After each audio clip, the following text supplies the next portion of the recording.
What's up everyone? Welcome to the Can't Stop Fitness YouTube channel. I am Coach Joe and today I'm going to teach you how to calculate your macros for fat loss. We're going to talk about calories. We're going to talk about what is protein, carbs, and fat. That's the macros. Why do you need them? What value they have and what foods do they contain? You ready? Let's get started. So first things first, what are macros? Macros or macronutrients, those are the nutrients that contain calories. You may have heard of micronutrients also, that's your vitamins. They don't have calories. So we're gonna focus on the macros because that's what's gonna help you burn the fat, lose the weight, and build the muscle, okay? We have protein. Protein is the main building block of all the tissue in your body. Very, very important. It's gonna be your main focus when you're looking at macros. 1 gram of protein has 4 calories per gram, okay? Next we have carbohydrates. That's the body's main source of energy, okay? It is gonna be used also for your high intensity training. So if you're gonna be lifting weights, it's gonna help you with strength. If you're gonna be doing explosive work, it's gonna help you with that too. You're gonna wanna make sure you include your carbohydrates. Each carbohydrate, 1 gram has 4 calories per gram as well. So as you notice, protein and carbohydrates both have the same calories per gram. Next we have fat. Fat is gonna be the highest amount of calories per gram. Fat has 9 calories per gram, and fat's gonna be the basis of your hormones. Most hormones are fat-based. So making sure you have adequate fat intake is gonna help you balance your hormones, which is super important for all kinds of health needs. So we got 4 calories per gram for protein, 4 calories per gram for carbohydrates, 9 calories per gram for fat. Keep that in mind. That means that 1 gram of fat is more than 2 grams of carbs or 2 grams of protein. A lot of people read the labels and they don't notice that. Now that we know what macronutrients are and the calories per gram of these macronutrients, let's get into how many calories you should be eating in a day or establishing your maintenance calories. This is the amount of calories that keeps you where you are. Keep in mind, today we're gonna talk about getting into fat loss, so we're not gonna eat at your maintenance, but I'm gonna teach you how to get there. You ready? Let's go. So I'm gonna share my screen here. There are many formulas to figure out your maintenance calories. However, it's easier to go online and use a total daily energy expenditure calculator. TDEE is the same as maintenance calories. So we're gonna plug your information in. I'm gonna use myself as an example, right? So I'm about 175 pounds, about 5'5". I do get light to moderate exercise. I do work with a lot of clients online, so we're gonna do light exercise. My body fat is probably around 20%, okay? If you don't know your body fat, go ahead and skip it. It's not necessary. When I hit calculate, it's gonna give me my maintenance calories.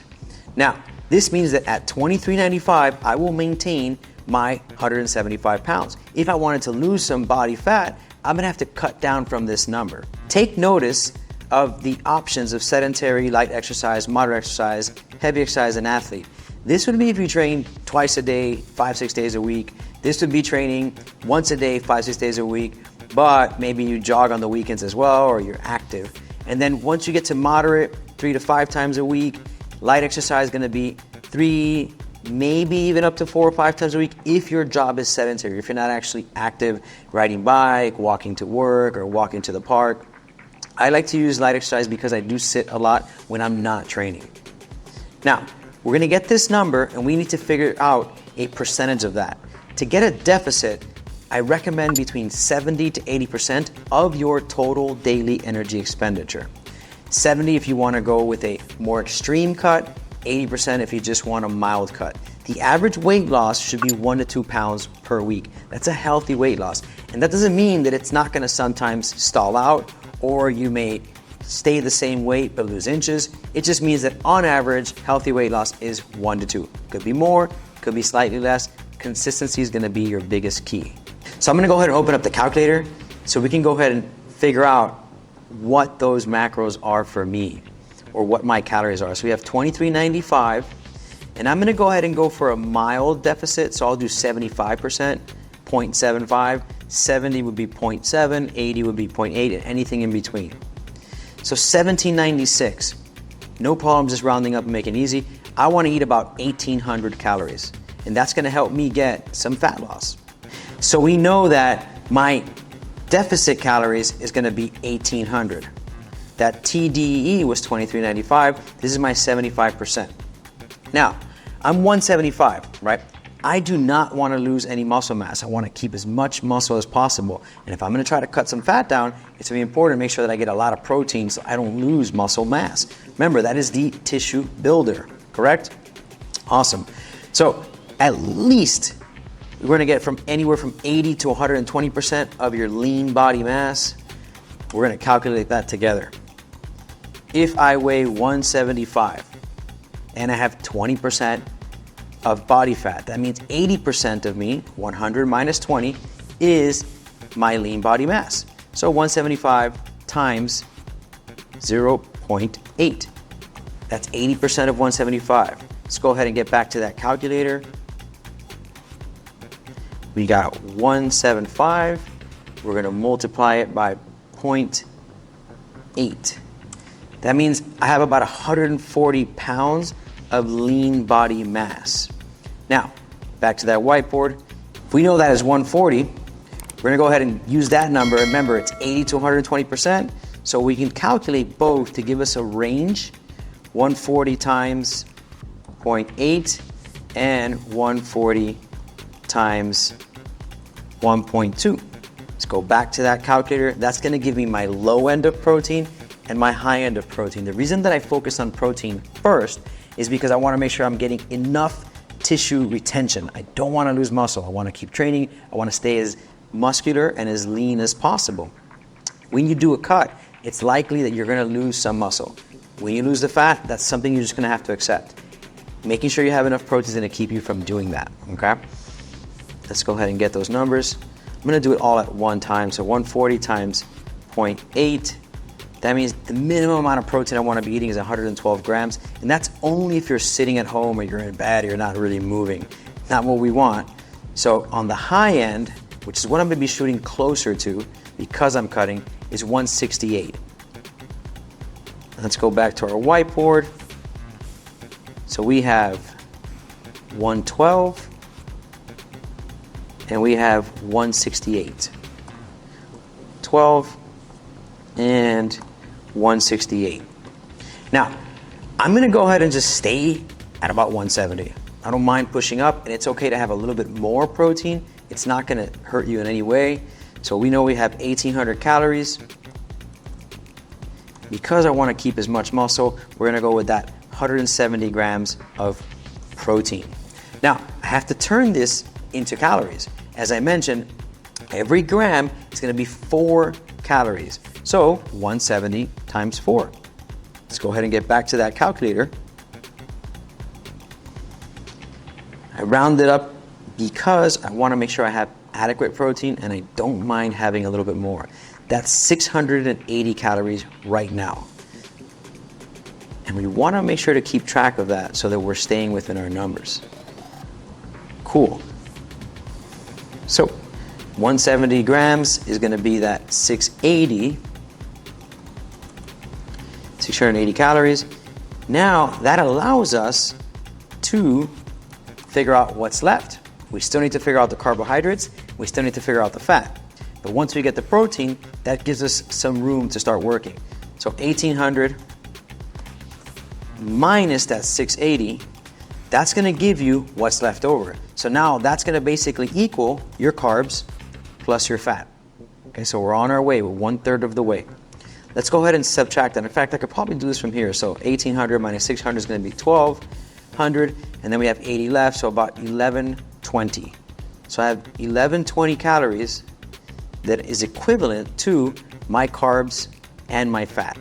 Now, there are many ways to break this up, okay? And there's not 100% a one right answer, but we want to start somewhere and we test it, we eat that food, and we see how that works for us. A good split is going to be 60-40. That's going to make sure that you have adequate fat and carbs, whether you go with higher carb or with a lower carb model. Either will work.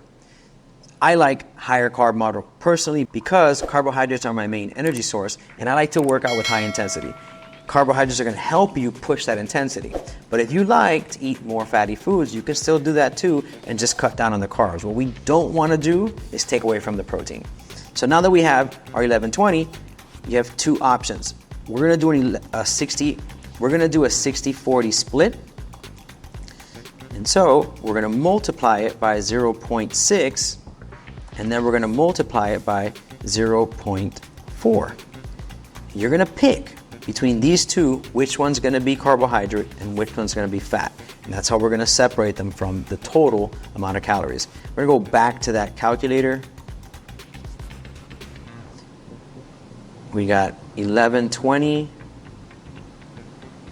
times 0.6. So we have 672 on one end, 1120 times 0.4, that's 448 on the other end. 672 and 448. Back to that whiteboard.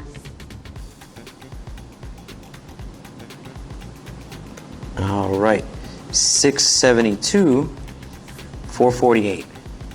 Awesome, so one of these has to be carbohydrates, one of these has to be fat. I'm going with 672 as carbohydrates, so we're gonna have to go backwards and divide that by 4. 672 divided by 4 is gonna give us the grams. So this is the calories, that's gonna be the grams. And then, since I'm gonna go with the fat here, this will be 448 divided by 9. This is gonna help us get the exact grams in carbs and fat.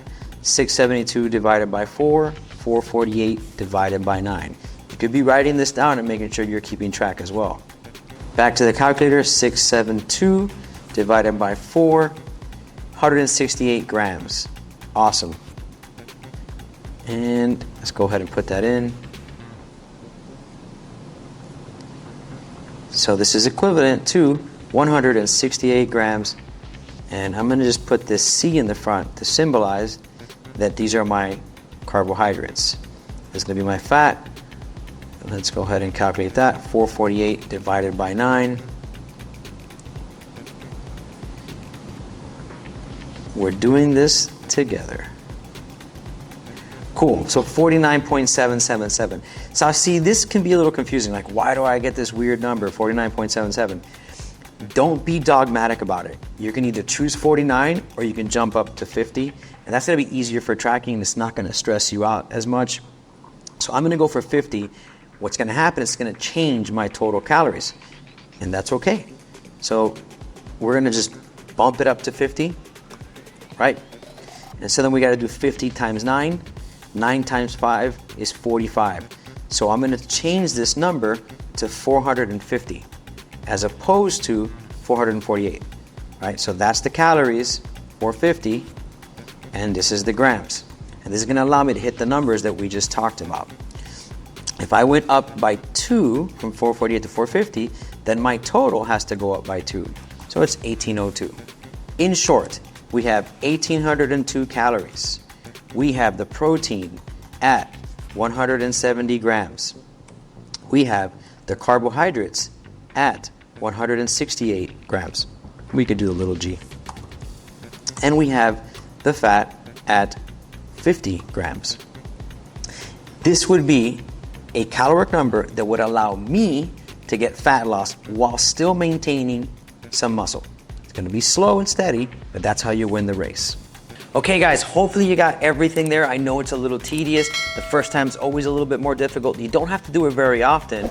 You're gonna check it periodically as your body changes.